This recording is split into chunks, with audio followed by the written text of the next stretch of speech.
One of the biggest lies is that the reason that policies happen in this area is for public safety, to keep us safe. When in fact, the reason that these policies are happening are to benefit very small groups of people, almost without fail.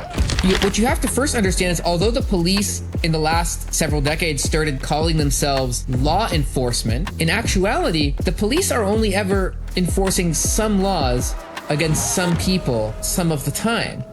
In a society that's really unequal, let's say, 19th century America, the main function of the police and really the origins of the modern police force were crushing striking laborers on behalf of large corporate bosses. The police, prosecution, and court and prison system has tried to brutally crush every major social movement that we now look back on as being, a really great thing for equality and justice. The news media actually has us focused on all the wrong things if we care about the safety and well-being of our children and families and communities, etc. When in fact, the things that determine our overall safety are much, much deeper and much, much broader. It's kind of like Malcolm X used to say, if you aren't careful, the news media will have you hating the people that are being oppressed and loving the people that are doing the oppressing. Most physical and sexual violence in our society is not perpetrated by a stranger. It's perpetrated by people who know each other. This is a really important fact, but it's not the impression you get from the news about who you should be afraid of. Water pollution, air pollution, massive corporate theft, tax evasion, all of these things that could be on the nightly news every night. And if they were, we would feel more urgently about these problems. We have to be able to for people to recognize what's being told to them and how that's different from what's actually happening as a first step to fighting against it. Because if our theory of what's happening and why is off, then our theory of how to fight against it is also going to be off. I will stay for you. Could you stay for me? Everybody deserves to be free. All right. Well, I'm here. I'm really excited about this episode of the FreeHer Podcast. I have my buddy, my comrade. We have known Alec for a very long time. Alec Karakatsanis, and I blow that every time, Alec, but I try. It's okay. When I was little, they said, Alec Karakatsanis can't stand you. So anything you say is better than that. Oh, no, that we love you. Well, we love you. So that has done a complete turnaround. But Alec, I want to just give you a formal introduction besides just somebody that we adore in the abolitionist space and our world of doing a lot of work to end incarceration of women and girls with heroes such as yourself. But Alec is the founder and executive director of Civil Rights Corps.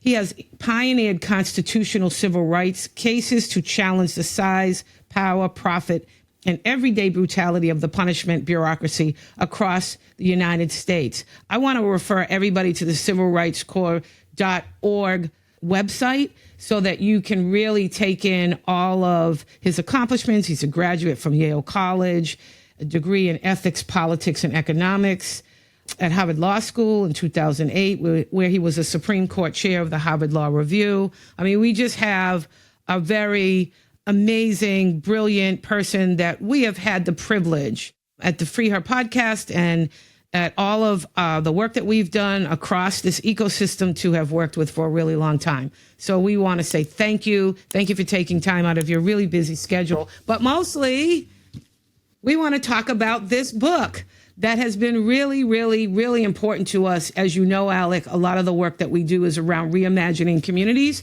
This book is Alec's latest book. Check out, he has quite a few others, but Propaganda, How Police and the Media Manipulate Our News. So we're going to jump right in. This has been really important for us in our work to end incarceration of women and girls, to build what different looks like, what we call reimagining communities. But tell us first, Alec, help us to get really grounded in the historical purpose of police as opposed to the narrative regarding public safety. I think in any society, the police, but it's not just the police, it's also prosecutors and prisons and the whole judiciary, right? The sort of apparatus of state power, like the people who control the ability to control other people, right? They serve the interests of the people who have power in a society. So in a society that's really unequal, let's say, 19th century America, the major role of the police in much of the United States was to capture enslaved black people who had run away, right? Or in the Northeast and much of the rest of the United States, the main function of the police and really the origins of the modern police force were crushing striking laborers on behalf of large corporate bosses, whether it be railroads or steel companies or et cetera, et cetera. So that's actually how the rise of the modern police occurred, but that's not limited to that era. In every period of American history, and indeed in every other country in the world, the police do what people in power want them to do. So if you have really unjust laws, the police enforce those unjust laws. If you have people that are seeking to change society, then the police brutally try to crush those social movements. So in the United States history, if we just look at the last, let's say, 125 years, the police, prosecution, and court and prison system has tried to brutally crush every major social movement that we now look back on as being, a really great thing for equality and justice. The women's suffrage movement, the anti-slavery movement, the economic justice movements in the Great Depression, the civil rights movement, the anti-war movement, the environmental movement, the indigenous rights movement, the same-sex marriage movement, and the movement more broadly for LGBTQ equality, the mass incarceration movement, the anti-genocide movement. So at every single one of these turns, there's an incredible evidence. Like let's just take Chicago at the height of the civil rights movement in the 1960s, kind of an uncontroversial example. Just in Chicago alone, there were 500 local police officers devoted to infiltrating the civil rights movement, undercover, surveillance, like that's what the police have always done. And then in the modern era, we've seen a tremendous focus on increasing the size and power and technology available to the police, not just to crush kind of movements for social change and social equality, but to control large swaths of the population in order to make it possible for a society to be so unequal. And so the police have been used to enforce neighborhood segregation and gentrification. And of course, because the police only enforce some laws against some people some of the time, they also ignore widespread criminality by more powerful and wealthy people in our society. So the combination of all that enables them in this period that we live in now, where the U.S. incarcerates black people 6 times the rate of South Africa at the height of apartheid, and incarcerates all human beings at like 6 times the rate of our own historical average. It's enabled them to focus that system almost exclusively on the poorest people in our society. Wow. And so many of what we know in terms of the historical underpinnings of the police aren't just still historical underpinnings. They're things that just we see, as you've pointed out, over and over and over again, the culture of policing. One of the things that you talk about in propaganda is what crimes exactly are punished and which are not. Like we had this long-going research project, all led by formerly incarcerated women, and talking about the 5 crime groups that are defined, that anybody who's been entangled in the criminal law system now, your transgression is literally labeled through one of these 5 crime groups. But none of them talk about environmental crime.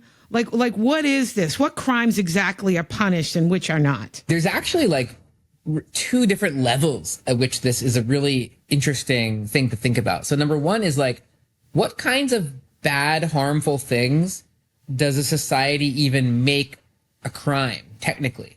So what do we choose to make a crime? So for example, throughout world history, there are numerous examples of really harmful things that were not a crime.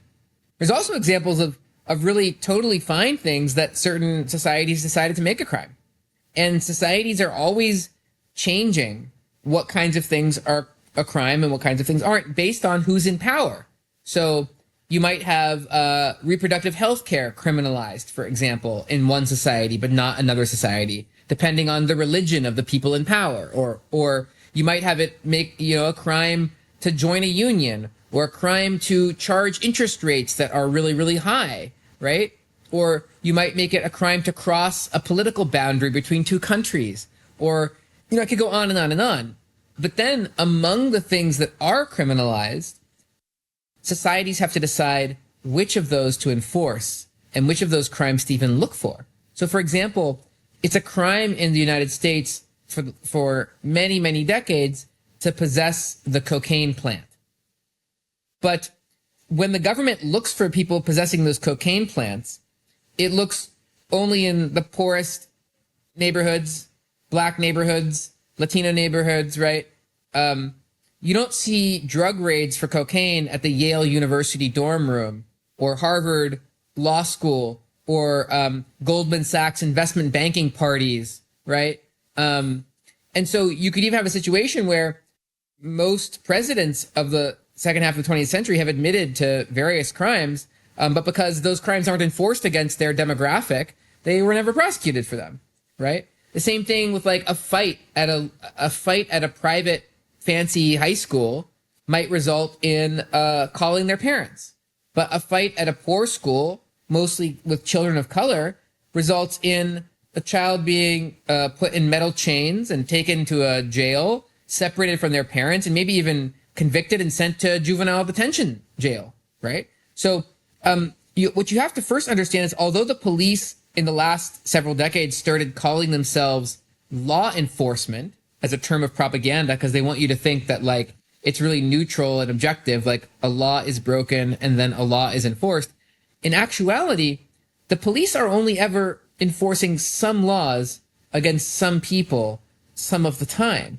So if you take wage theft, for example, which is a big problem all over the United States, about $50 billion a year. So wage theft is about 5 times all of the property crime that the police count combined in this country. And it's just not treated as a crime. You don't see the mugshots of the corporations or landlord executives. Obviously, the same is true with many horrible things that landlords do. But you don't see the mugshots of these people on the nightly news. And you don't see them arrested. Instead, those kinds of things are dealt with through the civil legal system, if they're ever dealt with at all. So that's just some example. I could go on and on in terms of air pollution, water pollution. These are things that kill hundreds of thousands of people a year, like many, many times more than all murder combined. And it's just not thought of urgently because the police aren't like enforcing those crimes ruthlessly in the way they enforce certain crimes like the drug laws. Yeah, I had that experience really, really early on in life. I got to attend this really prestigious school here in Massachusetts, and I would get on the public transportation every day from where I live in Roxbury, Massachusetts. It happens to be the most incarcerated corridor in the Commonwealth, and I would see the same kind of behavior as we got older in this school from very wealthy kids that had the privilege of going off somewhere if they got in trouble or they became, fell off the cliff into the illness of addiction or whatever. They would go and get treatment, could be provided with the best dollars. They would come back. They'd never miss a beat. They'd go off to Harvard and Yale and all these fabulous schools that wealthy and connected people get to attend. And I would come home to my community, kids doing the same things would end up, as you said, up the street at Harvard Street, which is a children's prison. And that would just be the spiral of them down into this prison industrial complex that we've been, fighting for such a long time. So it's really real. And it's just interesting that we don't have more of an opportunity to regulate, not regulate, that's not what I'm looking for, but really recalibrate, look at this issue in a way that really publicly says, what are we doing here? I mean, I heard Trump's intention of doing an executive order now that he is going to force unhoused people into prisons or into mental health treatment or into substance use treatment. and just painting this very broad brush and forcing people into incarceration in some form or another. So this is really an issue that we need to look at in terms of who is considered to be a criminal, how we define crime, and, how we treat it. Let's go on about the media, how the media encourages us to fear the stranger and focus on certain crimes, but not others. Can you talk about that? Absolutely. It's very similar to the agenda of the police, obviously, and prosecutors and prisons and courts. And I think it all centers on what we were just talking about in terms of the difference between harm and crime. And the very, very narrow conception of the news media when it thinks of the concept of public safety. So the news media portrays public safety as essentially coextensive with the things that the police call crime, or the things that police treat as crimes. When in fact, the things that determine our overall safety are much, much deeper and much, much broader. But by focusing us on being afraid of only certain kinds of narrow harms committed by certain kinds of narrow categories of people, the news media actually has us focused on all the wrong things if we care about the safety and well-being of our children and families and communities, etc. So what do I mean by that? If I think the first function of what I call propaganda, which is this kind of special kind of propaganda that the news media and the punishment bureaucracy kind of instills in us. The first function is getting us to focus only on that narrow range of harms. And so it's kind of like Malcolm X used to say, if you aren't careful, the news media will have you hating the people that are being oppressed and loving the people that are doing the oppressing.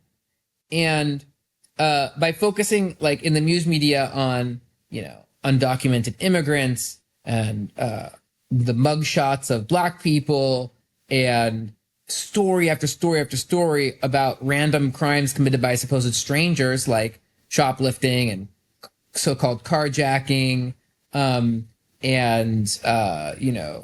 shootings in the street, they are actually diverting our attention away from the category of things that is most important to our lives. So, for example, most physical and sexual violence in our society is not perpetrated by a stranger.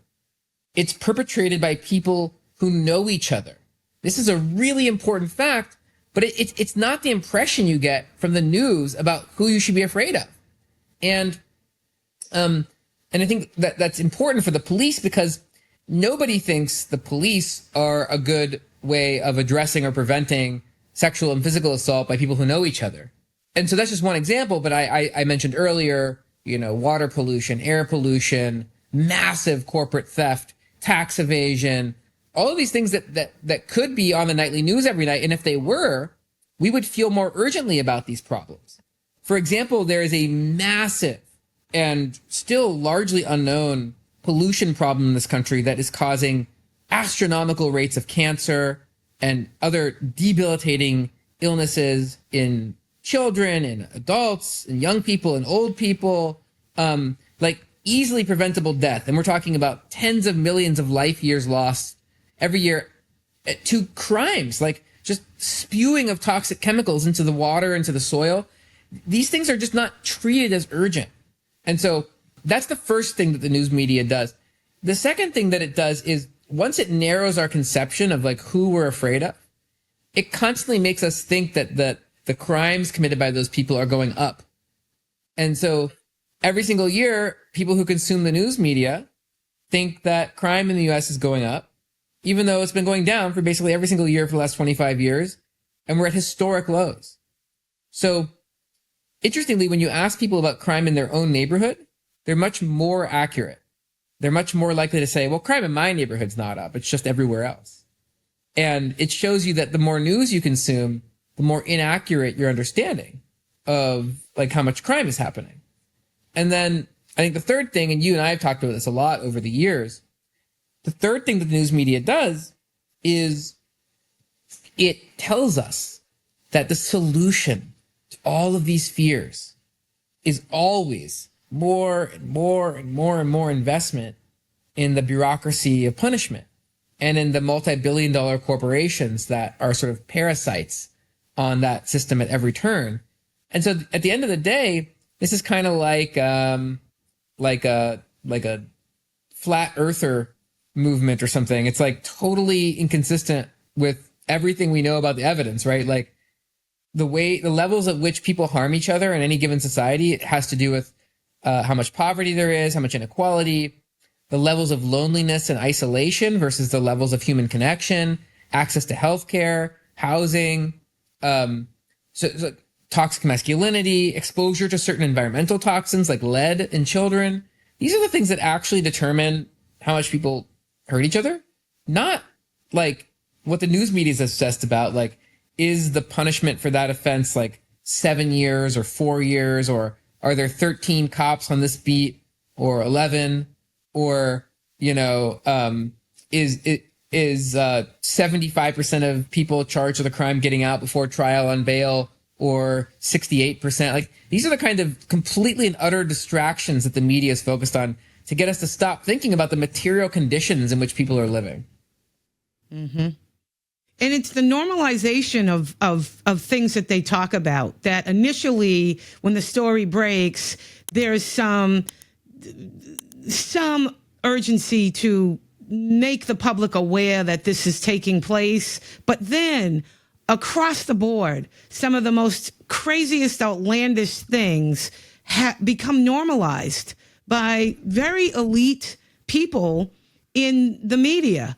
And that, to me, just is astounding. We see it every single day that's coming out of this, administration, and just mainstream media outlets with huge platforms that just go from breaking the story to not even then continuing to question things that should be, before you even continue to kick the ball down, you should be asking, but wait a minute, what exactly are we talking about here? They're just normalizing these issues in a way that just really brainwashes people to believe that what they're talking about or what's being done eventually becomes normal and okay and not even questioned. Well, the huge obstacle to changing things, the millions who are employed by the punishment system, we're up against this every single day. We work to stop new women's prisons from being built. We work to close current prisons like the one here in Massachusetts, which we have the oldest women's prison in the country. And 150 years ago, MCI Framingham opened. We also have one of the lowest incarceration populations of women in the country. We've got about 200 state sentenced women. We only have one prison. Yet, the governor's proposing to build a 360 now. We've fought it for 4 years at $50 million. But about 3 weeks ago, the announcement was made that they intend on investing $360 million now into building this new women's prison, which that is just crazy, particularly in these times where so many cuts are happening, and that money needs to be spent in the communities most directly affected, as you know. But a huge obstacle to creating change and to shifting the narrative and to helping, everyday people understand why we do not need to incarcerate women and girls and put them in cages, but also, why we shouldn't be spending the money to build prisons, is the millions of dollars that go into paying people to work in this system. And not to mention this proliferation of what we call ankle shackles, of the electronic monitoring system that I've seen since I came home from prison in 2011, where still you could come out of prison and not be attached further, incarcerated in your own home and in your own community with one of these electronic monitors. Now, everyone, people who have done 35 years, people who have been proven to be wrongfully convicted, people who have done just an exorbitant amount of time, have paid their dues over and over and over again. Everybody, even people pre-trial. So there's just such a prison industry, an incarceration industry, and it pays a lot of people It provides them their jobs. It puts food on their table. But how do we begin to dismantle this, Alec? I think one of the first steps, and there's so much that we can do and so much that you're doing, and everyone can play a role. And I do talk about this a little bit in the book in terms of different roles different people can play. But a first step for me and why I wrote this book is we have to at least understand and identify and then confront the mythologies and the stories that are told to us about why this stuff is happening and whether or not it's necessary. And one of the deepest lies at the core of the sprawling punishment bureaucracy that is comprised not only of police, prosecutors, probation officers, parole officers, judges, prison guards, jail guards, not only for that, all of these people, but also of multi-billion-dollar industries at every single stage of the process that makes every single thing from the handcuffs to the building the prisons to the software to the facial and voice recognition algorithms to the you name it, right? The bail bond industry, et cetera, the prison and jail telecom industry. One of the biggest lies is that the reason that policies happen in this area is for public safety, to keep us safe. When in fact, the reason that these policies are happening are to benefit very small groups of people, almost without fail.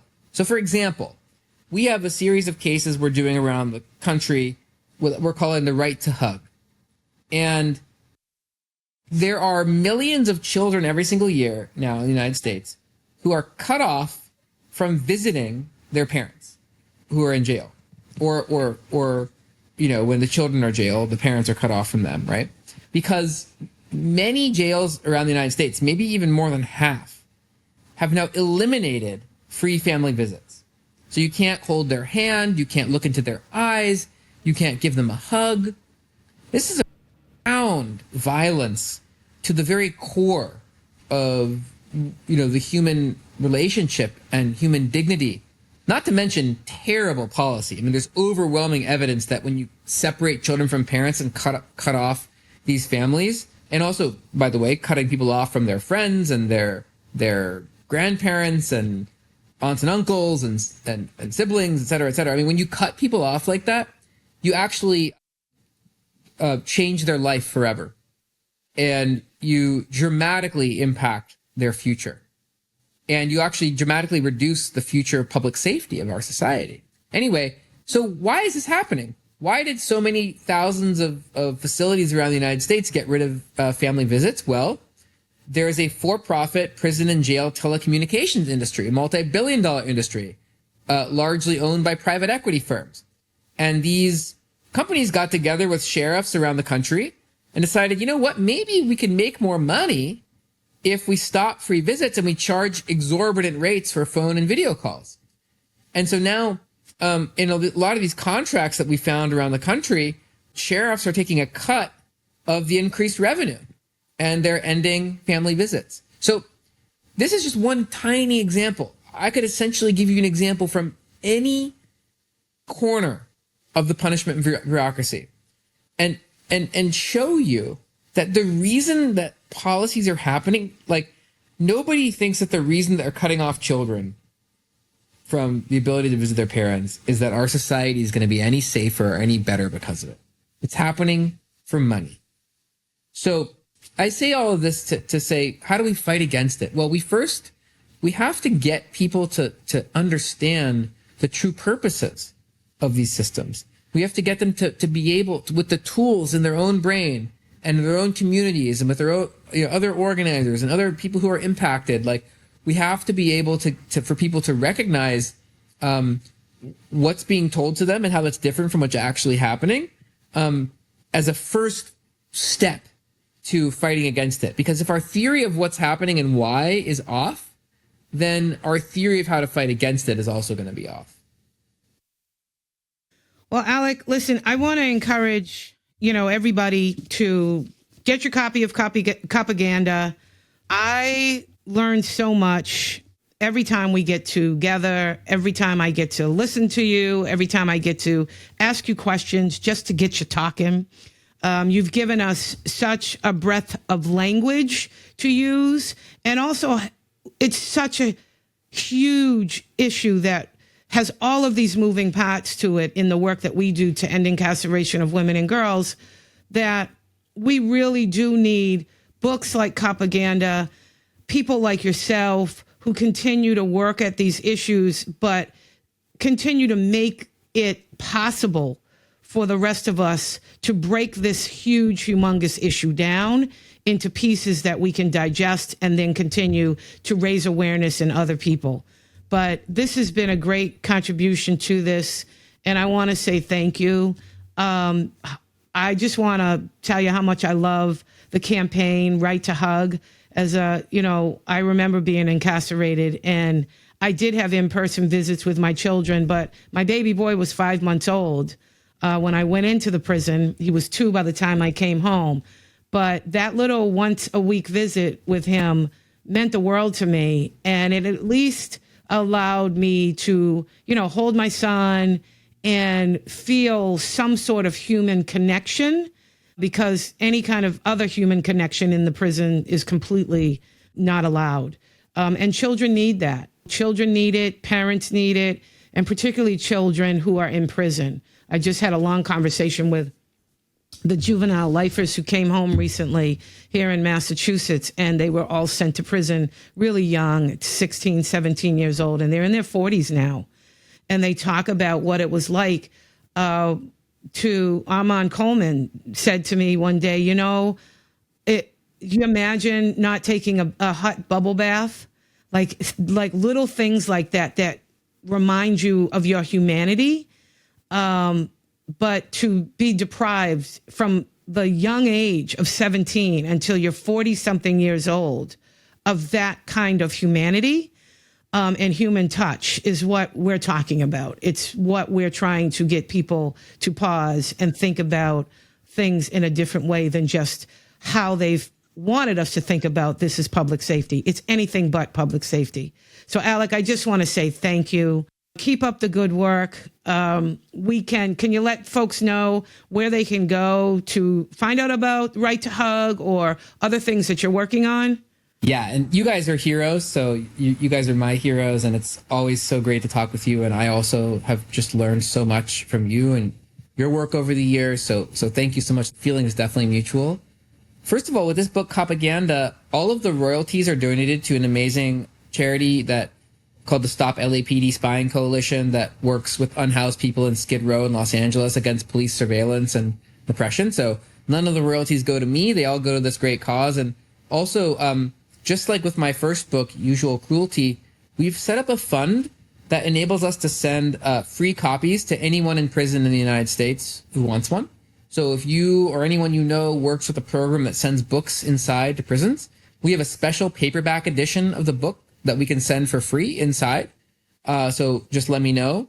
And then also for teachers, if you want to teach the book, we have really, really big bulk discounts. But also if your students can't afford anything, we can also get free copies for your students. So, reach out to me. We just want to get these ideas out there. Absolutely. People can look at the righttohug.org and also at civilrightscorps.org, and you can follow our work. And you can follow me at Equality Alec on any of the social media platforms.